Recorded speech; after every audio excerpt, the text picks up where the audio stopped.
Ayan, angel ko talaga yan. Forever grateful. I love you, Apuay. Di ba kumaya ko talaga angel?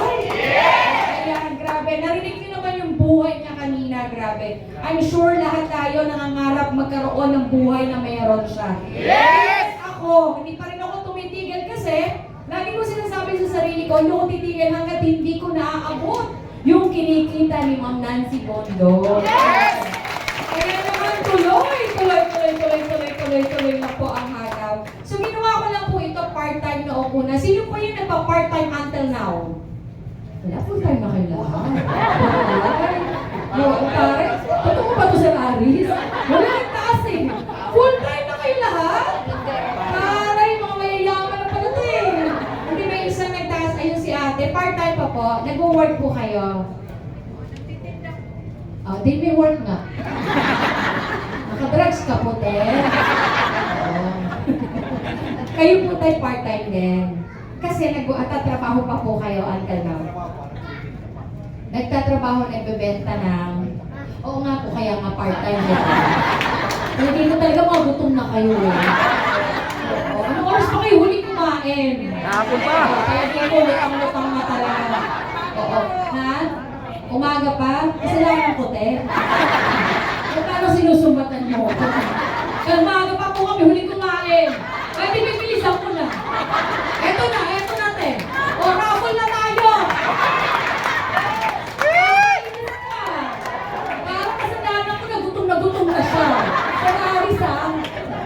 Yung mo si madam mo, kanina umaga pa huli kumain. Nakakaloka ka. Parang kasalanan ko pa.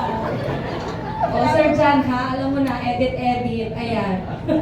Anyway, so nag-part-time po ako noong una. And nag-average ako ng kita na 5,000 isang linggo. Pag sinabing average, minsan malaki, minsan hindi masyadong malaki. Yes. Wala maliit dito, ano ba kayo? Lahat ng natatanggap natin dito kahit 690 blessings yan. Yes! Amen! So, part-time.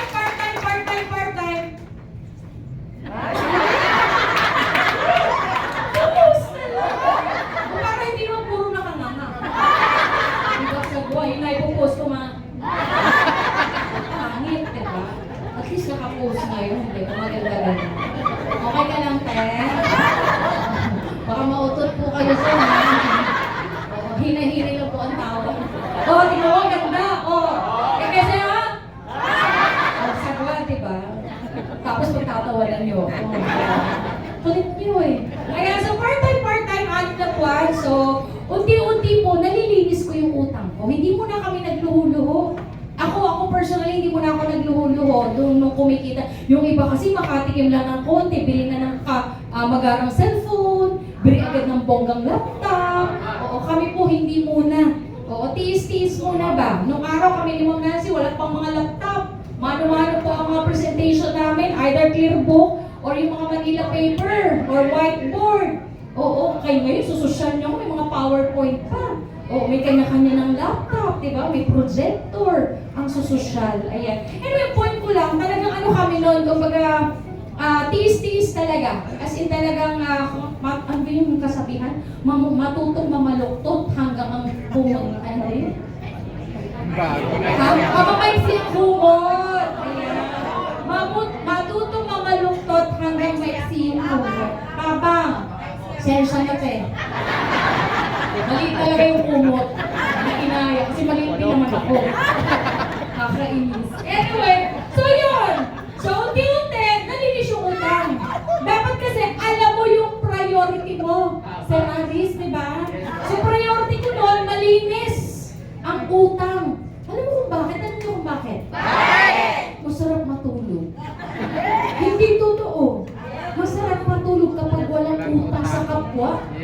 Oo, kaya kayo kung gusto niyo yung blessing niyo, ay tuloy-tuloy. Yung mga utang niyo, linisin niyo. Huwag niyo tinataguan. Huwag niyo inaaway yung inutangan niyo. Huwag niyo sinisigaw. Ikaw pa matapang, ikaw na nga may utang. Nagkakaintindihan. Maniwala kayo sa akin, masarap matulog sa gabi kapag walang utang sa ibang tao. Tama. Oo, tandaan niyo po. Tsaka yung biyaya, magaan ang pasok. Totoo yan. Baka yan na lang ang kulang. Sinasabi mo kasi minsan, hataw naman ako ah. Apply, nagke-training naman ako ah. Apply, yes, apply naman ako ah. Apply, ginagawa ko naman lahat ang sinasabi mo, ba't hindi pa ako na-ascenso? Eh baka nga hindi ka nagbabayad ng utang. Diba? O baka yan na lang ko. Promise, maniwala kayo. May kilala ako, pinatalbog pa nga yung checking bayad sa akin apply. O kaya ganun yung buhay niya. O kaya yung buhay niya hanggang ngayon, problema siya. 17 taon na siyang humahataw, yung buhay niya hindi umaangat. O kasi maraming atraso sa kapwa. O hindi ako naniniwala, ako personally naniniwala. Kung hindi kayo naniniwala, di huwag kayo magbayad. Walang pilitan. Diba? Pero ako, naniniwala talaga ako doon. Tapos pag wala kang atraso sa ibang tao, yung blessings, hanggang ang pasok. Kaya tingnan niyo si Ma'am Nancy, walang utang. O, tingnan niyo yung blessings, milyon. Buwan. Diba? Gusto niyo rin yun, diba? Tanong kayo ng tanong sa amin, ano mga sikreto? Sinasabi namin, hindi niyo naman ginagawa. Lahat gawin niyo, lahat ng mga tips from upline simula sa kauna-unahang nag-share kanina. Gawin niyo lahat ng mga tips na binigay nila. Kasi yun lahat yun. Ang hirap kasi sa atin minsan, willing tayong makinig pero hindi natin willing gawin kung ano yung pinakikinggan. Kaya hindi tayo pare-pareho na resulta. Tama? Tapos tatanungin nyo, tagal ko na, ba't di pa ako na-asenso? O kasi nga, hindi mo naman i-apply lahat ng naririnig mo. Tama po ba? O tapos iniisip ni ate, gutom na siya. Sa halit sana na priority mo makinig, priority mo pala kumain. Anyway, so nung malinis ko na unti-unti utang ko, nangarap din ako magkakotse. Yan. Sino nangangarap dito magkakotse? Marami hindi nagtaas. Ayaw nyo magkakotse? Hindi nagtaas si tatay eh. Wala, sino gusto magkakotse? Meron pa na lang anim hindi nagtaas kung sa likod.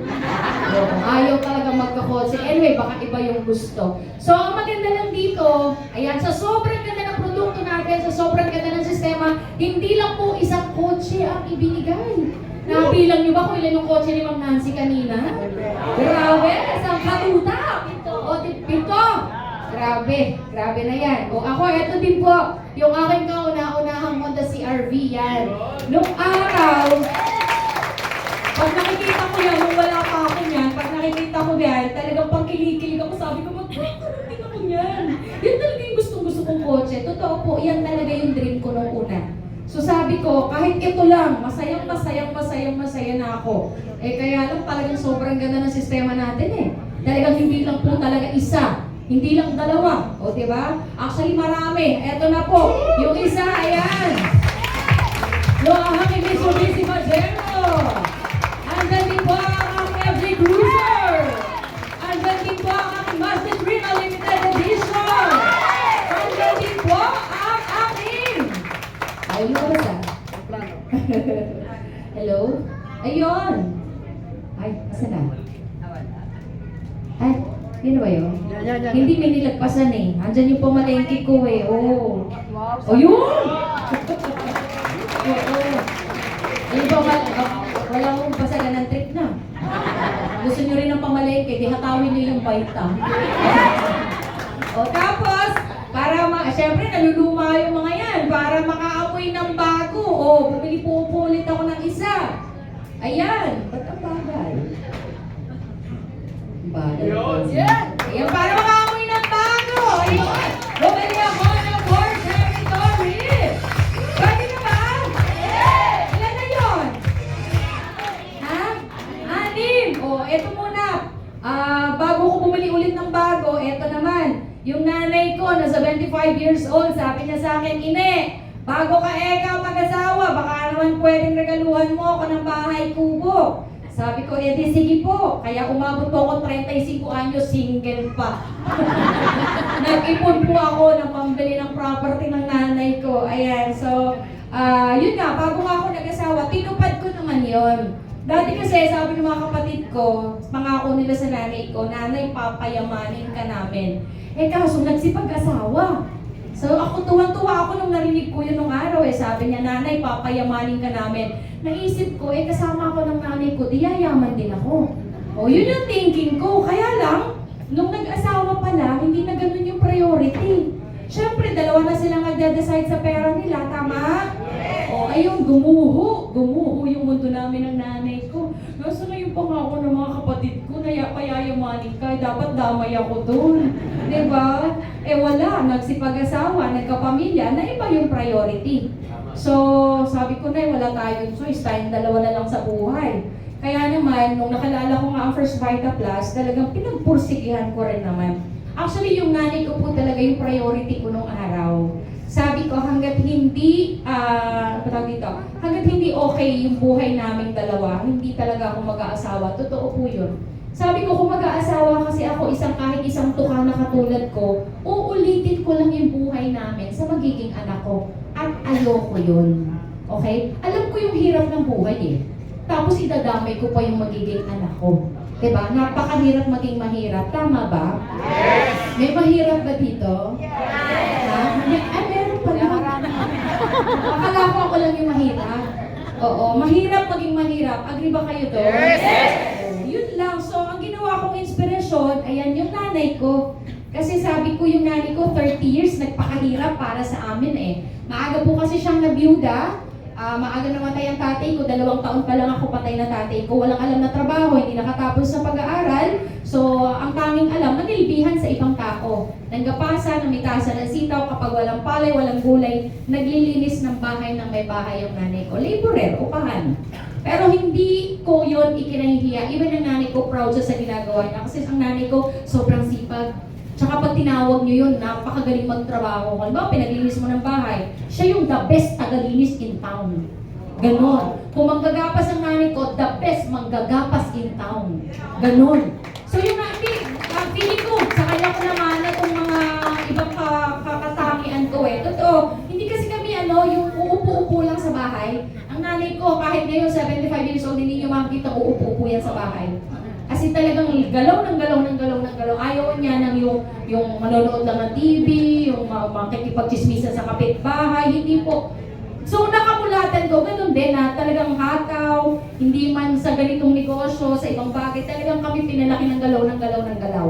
Kaya kung bugbugan ng trabaho, hatawan, kaya ko talaga yan. Diyan kami namulat. Okay? So yun, ano ko yun sa nanay ko, namana ko yun sa nanay ko. Kaya naman, gusto kong ibalik din sa kanya yung hirap na pinuhunan niya sa amin. May yung hindi na ibigay ng ibang mga kapatid ko, although ngayon nagsusupport naman sila, nagbibigay ng allowance, ayan. Pero yun, sa akin nagsimula, yan, niregaluhan ko siya ng bahay at lupa sa Bulacan.